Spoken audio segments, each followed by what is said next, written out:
I have a stalker. Year 5. He is a narcissist or a psychopath, or some combination of both. That much I know. What took me 3 years to fully understand was not what he was, it was how he operated. Because the tactics he deployed, the precision, the intimacy of the damage, the way the campaign was engineered around exactly who I am, looked different from anything the standard narcissist framework had prepared me for. Someone who used the appearance of understanding me to run the most precise, sustained campaign of destruction I have ever experienced. His own father joined the operation. Flying monkeys, active to this day. Gym, stores, professional spaces, my family's orbit. 5 years, still running. For a long time, I kept trying to fit him into the narcissist framework and couldn't make it fully work. The love bombing, the devaluation, the smear campaign. The pieces were there, but something about the precision didn't match, because there was something the standard framework doesn't prepare you for. A narcissist or psychopath who has mastered the appearance of empathy, not as a side tactic, as the primary weapon. The warmth was a performance so skilled it read as real. The apparent seeing and understanding was a data collection operation. And the intimacy it created, the sense of being genuinely known, was the ammunition for everything that followed.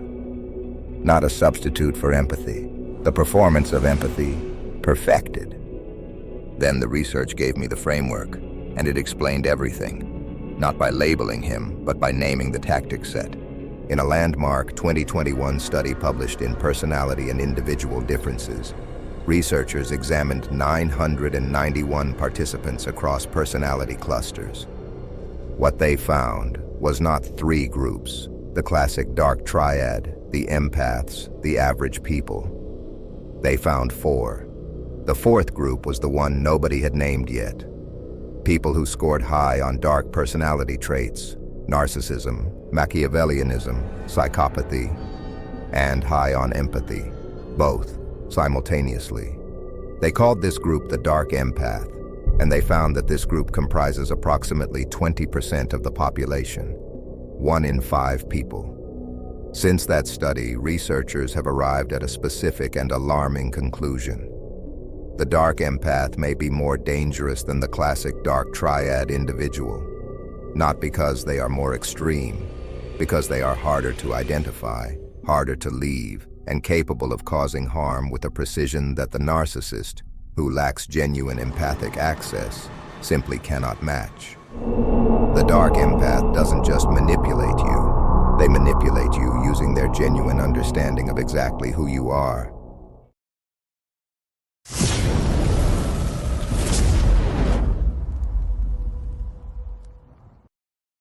Dark empath has a specific reputation in the emerging research successful psychopaths. More goal-oriented than any other group, more reward-seeking, more socially skilled, because they are more extroverted, more charming, more capable of maintaining the presentation of genuine warmth over extended periods. And because their empathy is real, though weaponized, the social skills that empathy produces are also real. They are genuinely interesting, genuinely able to read a room, genuinely able to make you feel seen. The danger is precisely the genuineness. What is being done with the genuine thing is the problem. And here is the connection that nobody else is making in this space. The dark empath's primary weapon, weaponized empathy, is specifically ineffective against one personality type, because there is one personality whose empathic clarity matches or exceeds the dark empath's, whose mirror reflects the dark behind the genuine warmth, whose perception cannot be fooled by the most sophisticated empathic performance because the perception operates beneath the level of performance entirely. The Heyoka empath, the sacred mirror. Today we are going deep into the dark empath, the science, the specific tactics, the spiritual architecture of what is actually happening, and why the Heyoka is the only personality that can see them coming before the damage is done. Let's go into the science, because the science is both more nuanced and more alarming than most popular descriptions suggest. The 2021 Heym et al. Study used a statistical method called latent profile analysis, a technique that allows researchers to identify naturally occurring clusters in data without predetermining what the clusters should look like. They measured nearly 1,000 participants on dark triad traits, cognitive empathy, and affective empathy. What emerged was a 4-cluster solution. The traditional dark triad cluster, high dark traits, low empathy, about 13% of the sample. The typical cluster, average scores across the board, about 34%. The empath cluster, low dark traits, high empathy, about 33%. And the dark empath cluster, high dark traits, high empathy, about 20%. 4 distinct psychological profiles. The dark empath representing 1 in 5 people in a general population sample. The specific empathy profile of the dark empath is important to understand. They scored high on both cognitive empathy, the ability to understand others' emotional states intellectually, and affective empathy, the ability to actually feel something in response to others' emotions.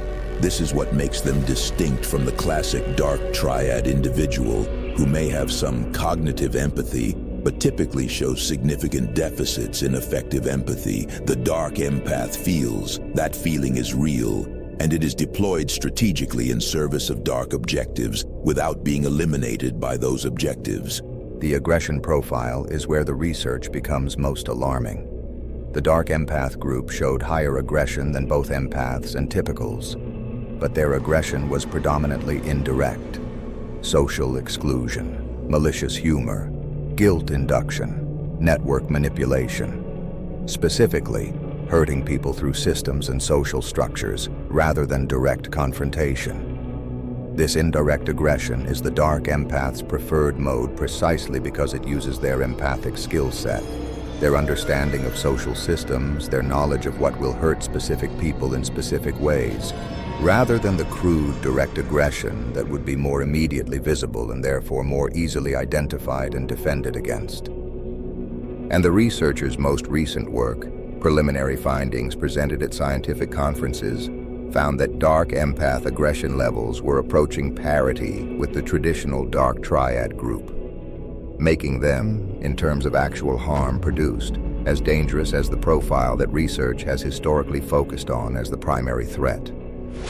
Carl Jung wrote about the shadow, the unconscious parts of the self that the ego refuses to acknowledge. In most people, shadow work is the lifetime project of integrating what has been denied.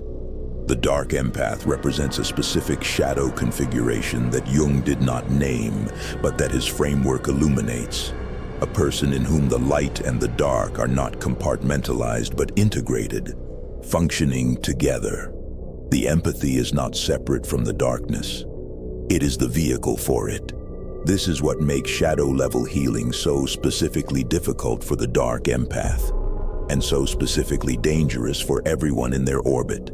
There is nothing to separate out. The warmth and the weapon are one system. Before we go further into the dark empath's tactics, we need to establish something that gets glossed over in most content about Heyoka empaths, where this concept actually comes from. Because the Heyoka is not an internet archetype. It is a sacred role within Lakota Sioux tradition, one of the most spiritually significant figures in the community. In Lakota culture, the Heyoka is the sacred contrarian, the holy fool, the mirror holder, the one who moves against the current of ordinary social reality. They do things backwards. They speak in paradox. They are considered touched by Wakinyan, the thunder being, and their role is specifically to reflect what others cannot see about themselves. In ceremonies, in community life, in moments of collective delusion, the Heyoka is the one who holds up the mirror that shows the truth nobody wants to face, not gently, exactly as it is. This archetype appears under different names across human spiritual traditions. In the Sufi tradition, there is the concept of the Majdub, the spiritually intoxicated one who speaks truth that polite society cannot hold. In Zen Buddhism, the role of the sacred fool appears in the figure of the Zen master, whose unconventional methods shatter the student's constructed reality so that genuine seeing can begin. In Celtic shamanic tradition, the concept of the trickster, coyote, Loki, Anansi, serves this same mirror function, disrupting the performance of social reality to reveal the truth operating beneath it. The Heyoka is the Lakota instantiation of a universal spiritual necessity. Every tradition that has thought seriously about human consciousness has recognized that there must be someone whose function is to reflect what everyone else is refusing to see. This is the specific capacity the dark empath cannot neutralize. Not because the Heyoka is invulnerable, they are not, but because the Heyoka's mirror is not a choice or a strategy. It is a structural feature of how they process reality. The mirror runs whether they want it to or not, and no amount of empathic sophistication on the dark empath's part can perform its way past a mirror that operates below the level of performance. Now, the Tom Ripley effect. Named for Patricia Highsmith's fictional character, a man of extraordinary empathic intelligence who uses it not for connection, but for becoming whoever each person needs him to be. This describes the dark empath's primary manipulation strategy. And it is the thing that makes them so specifically dangerous and so specifically difficult for most people to defend against. The classic narcissist's love bombing is, if you examine it carefully, relatively generic. The intense attention and apparent deep connection could be directed at almost anyone. The narcissist is performing interest and admiration, but the performance is not truly about you specifically. It's about the supply that your positive response to their performance generates. The love bombing is shaped by their needs, not by their genuine knowledge of yours. The dark empath's approach is fundamentally different because it is genuinely about you. They have read you. With the accuracy that genuine empathic capacity allows, they know what you need, what you long for, what has been missing, what specific quality of being seen and understood you have been searching for. And they become exactly that, not as performance, as genuine empathic attunement deployed strategically. The Tom Ripley effect, at its most effective, feels not like being charmed, but like being found. Like meeting, finally, someone who truly understands. Let me tell you what this felt like from the inside, because I need you to understand why it works even on people who are already perceptive. What I experienced in the beginning was not charm, it was recognition. The sense that someone was reading at the same frequency I was, the specific relief of meeting a mind that could hold the complexity I was used to carrying alone. That relief, for someone like me, someone with the depth and rarity that Heyoka empaths carry, was more disarming than anything else could have been. Not because I was naive, because the recognition was real, the reading was accurate, the warmth was genuine. The dark empath does not fake empathy. They have it, they use it. This is why relationships with dark empaths are so much harder to leave than relationships with classic narcissists. With the narcissist, there are moments, even in the idealization phase, where the performance slips, where the interest is obviously not about you. But with the dark empath, the connection often is genuine. The understanding often is real. And leaving something real, even something that is being used against you, is categorically harder than leaving something you have gradually come to recognize as performance. The specific danger for Heyoka empaths is this. The dark empath recognizes them faster than other people do. The dark empath's empathic intelligence is drawn to the Heyoka's depth because that depth is the most interesting, most complex emotional field they have encountered. They read deep. The Heyoka gives them the most to read, and that reading, in the early phase, can feel, to the Heyoka, like the recognition they have rarely experienced, the sense of meeting someone who reads at the same level. The hunger for that recognition is the Heyoka's specific vulnerability, not gullibility, depth. Once the dark empath's operation has moved from the approach phase to the attack phase, once the decision has been made, consciously or not, that the target is to be exploited rather than connected with, the tactics they deploy are qualitatively different from the narcissist's standard playbook. Understanding those differences is what allows you to recognize the dark empath's campaign when you're inside it. The narcissist's gaslighting is blunt. It denies your perception directly. That didn't happen. You're remembering it wrong. You're too sensitive. It works on people whose confidence in their own perception is fragile, but it fails on anyone with reasonable psychological grounding, and fails badly on Heyokas, whose perception is structural rather than belief-dependent. The dark empath gaslights differently. They don't deny your perception. They reframe it using your own known psychology against you. I can see why your past experiences would make you interpret it that way, implying your perception is shaped by your wounds rather than accurate. I'm concerned about you, not upset with you.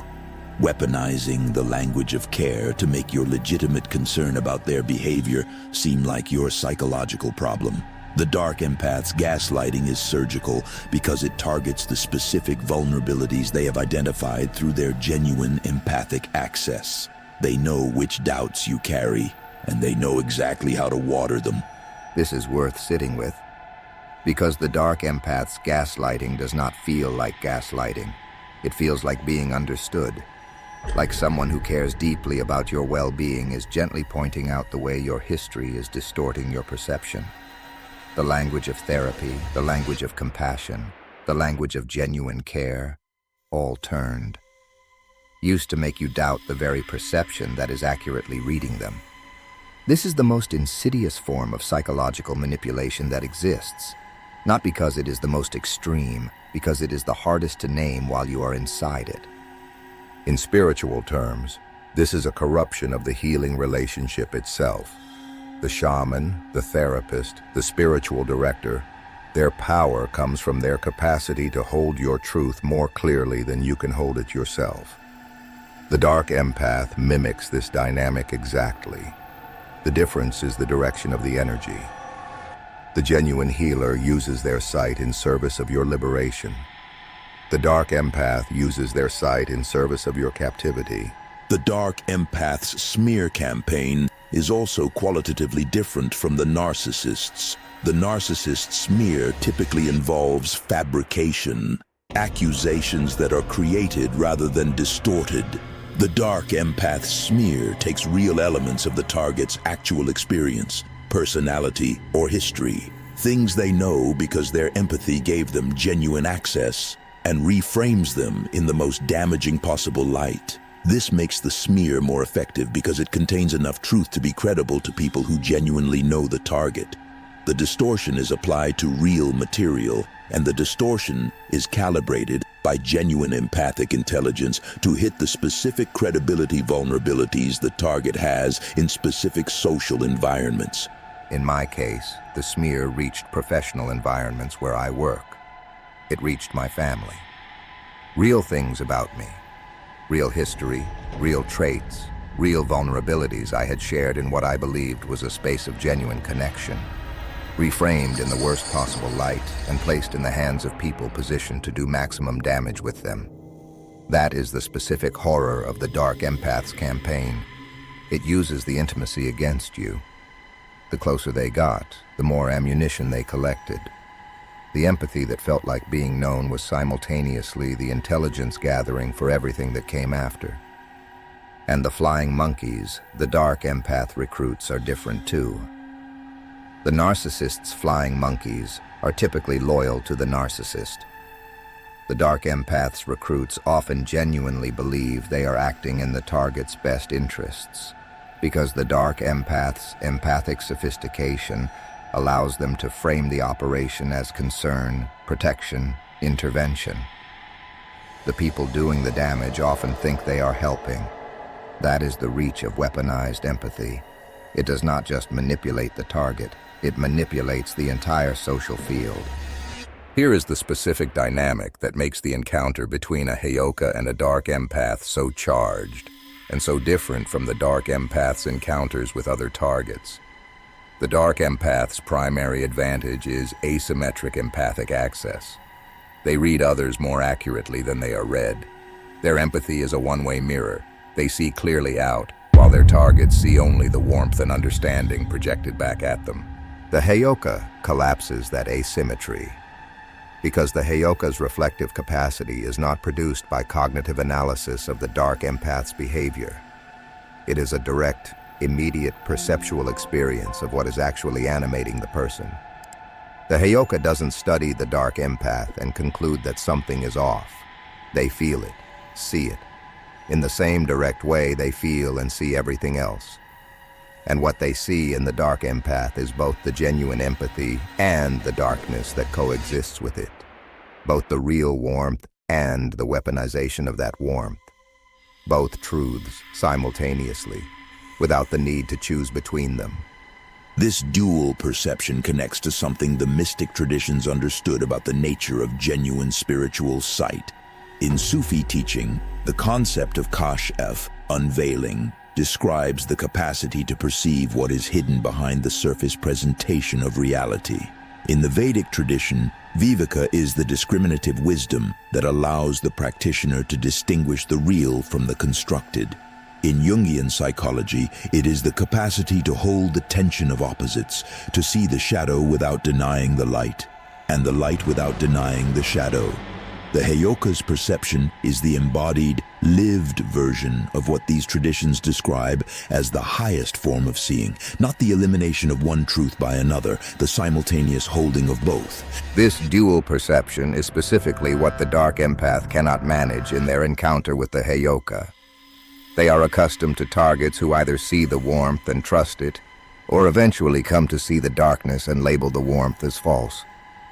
But the Heyoka holds both as simultaneously real. That holding, that refusal to collapse the complexity into a simple narrative, means the dark empath cannot deploy their primary manipulation, using the genuine warmth to override the target's awareness of the dark. The Heyoka doesn't choose. They see both, and seeing both means neither one can be used to obscure the other. What does this do to the dark empath?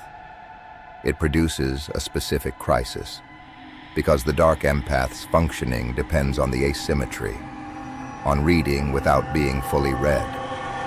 The Heyoka's mirror shows them not just their darkness, which they generally know about and have learned to compartmentalize, but the specific way the darkness operates alongside the genuine empathy, the weaponization of their own warmth.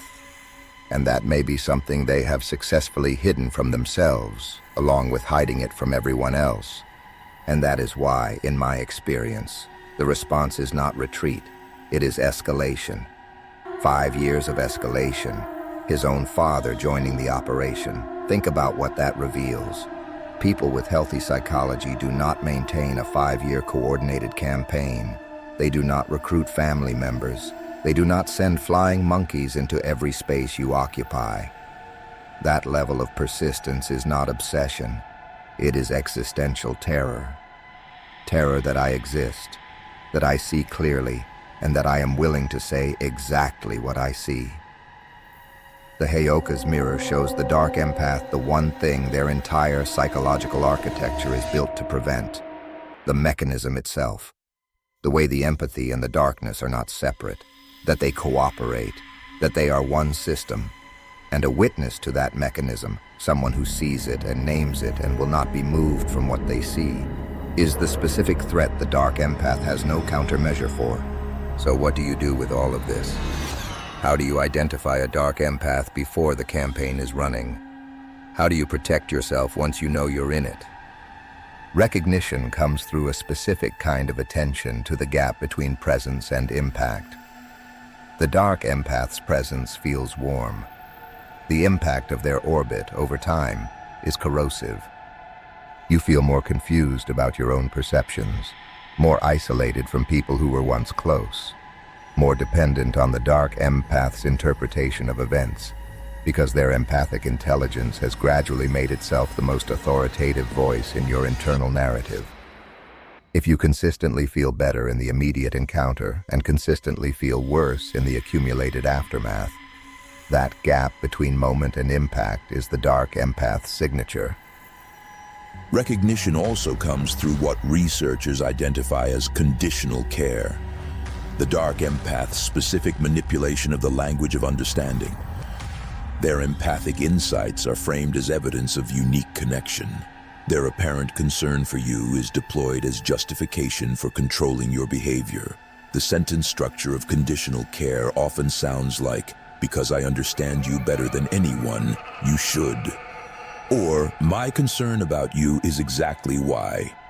The empathic understanding is weaponized as authority, and authority built on genuine understanding is much harder to challenge than authority built on obvious self-interest. In the shamanic healing traditions, there is a concept of psychic cords, energetic attachments that form between people in intense relationships and that continue to transmit energy long after the physical relationship has ended. The dark empath relationship creates cords of a specific kind. Cords built not from mutual connection, but from the dark empath's intimate knowledge of you. They are attached to your specific vulnerabilities, your specific longings, your specific wounds. Cutting those cords is harder than cutting cords formed in ordinary relationships because they are anchored in real things about you, in the real places where you were genuinely known. The work of recovery from a dark empath relationship is not just psychological. It is the reclamation of the self that was seen and used, the re-inhabitation of the parts of you that their knowing turned into entry points. For the Heyoka, protection is both simpler and more complex than for other targets. Simpler because the Heyoka's mirror will not allow the long-term success of the Tom Ripley effect. Eventually, the seeing is clear, the mechanism is visible, the dual truth is perceived. More complex because the Heyoka's genuine empathic depth means the experience of being genuinely understood, even by someone who is using that understanding against them, is one of the most compelling experiences available. The specific vulnerability is not gullibility. It is the hunger for genuine recognition that the Heyoka's own depth and rarity creates. They are frequently alone in their clarity. When they encounter someone who appears to read at the same level, the relief can be so powerful that it briefly overcomes even the Heyoka's clear sight, but only briefly. Because what the dark empath cannot do is sustain the appearance of authentic power, and the Heyoka will always eventually feel the difference. What the Heyoka's encounter with the dark empath ultimately produces, beyond the campaign, beyond the damage, beyond the years of coordinated assault, is the most sophisticated possible map of how weaponized empathy operates. Because the Heyoka has experienced it from the only angle that reveals the mechanism in full. The angle of someone whose own empathic clarity saw both the genuine warmth and the darkness simultaneously from the beginning, and had to live the evidence of both over years. In shamanic tradition, the healer who has survived the dark night of the soul, the one who descended and returned, carries medicine that cannot be taught. It can only be earned. That map is that medicine, specific, earned, irreplaceable. For every person who has been held by what felt like genuine understanding and couldn't explain why it left them feeling less rather than more. The dark empath is more dangerous than the narcissist. Not more extreme, more hidden, not more harmful in any single moment, more cumulative, not louder, more precise. 1 in 5 people, genuine empathy, weaponized, real warmth, deployed strategically. The Tom Ripley effect, becoming whoever you need them to be, with sufficient accuracy to feel like recognition rather than performance. The Jung shadow made functional, light and dark not compartmentalized but integrated into a single operating system that uses one to power the other. I am 5 years into the evidence of this. Flying monkeys still active, his father still involved. A coordinated operation that has touched my professional life, my family, every space I move through. Not because they are powerful, because I refuse to submit to control. And that refusal, that specific, structural, unbreakable Heyoka clarity, is the thing they cannot recover from. The thing that 5 years has not solved. Because you cannot solve a mirror. You can only stop standing in front of it. The Heyoka empath is the one consciousness built to see through this specific threat, not because they are immune to the genuine warmth. They feel it fully, but because they see what the warmth coexists with. Both truths simultaneously, without choosing, without being manipulated into choosing. This is what the Lakota understood when they named the sacred mirror role, what the Sufis understood about unveiling, what Jung understood about holding the tension of opposites. Some people are built to see both sides of the thing, and the dark empath's entire operation depends on you only seeing one. Subscribe and follow this channel, because this is the frontier of what the narcissistic abuse community needs to understand, and we're building the map in real time. Drop a comment. Have you encountered what you now recognize as a dark empath? Someone whose empathy felt completely real and was used against you? Tell me what that looked like. How long did it take to see clearly? How long have they been at it? Because the longer the campaign, the more it confirms everything we've covered here. Their persistence is not power, it is proof. And if you want to go deeper, if you want access to the extended work, the spiritual protection frameworks, the guides we don't publish publicly, I have a Patreon. The link is in the description. That space is for people who are serious about this. You'll know if that's you. We see you. We are just getting started. Stay lit.